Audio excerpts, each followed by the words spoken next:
മലപ്പുറത്തിന്റെ ഹൃദയഭാഗത്ത് മറഞ്ഞിരിക്കുന്ന ഒരു നിഗൂഢ ശിവക്ഷേത്രം 3000 വർഷത്തിലേറെ പഴക്കമുള്ളതായി കരുതപ്പെടുന്ന നീർപുത്തൂർ മഹാദേവ ക്ഷേത്രം. എന്താണ് ഇതിനെ യഥാർത്ഥത്തിൽ അതുല്യമാക്കുന്നത്? ഗംഗാദേവി അതിലൂടെ ഒഴുകുന്നത് പോലെ എപ്പോഴും വെള്ളം കൊണ്ട് നിറഞ്ഞിരിക്കുന്നു.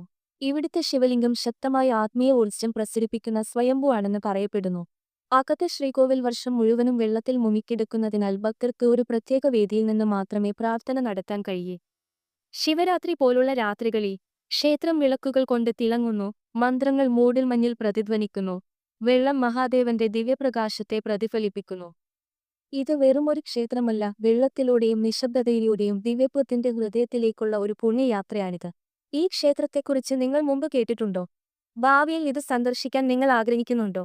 നിങ്ങളുടെ ചിന്തകൾ താഴെ കമന്റ് ചെയ്യുക.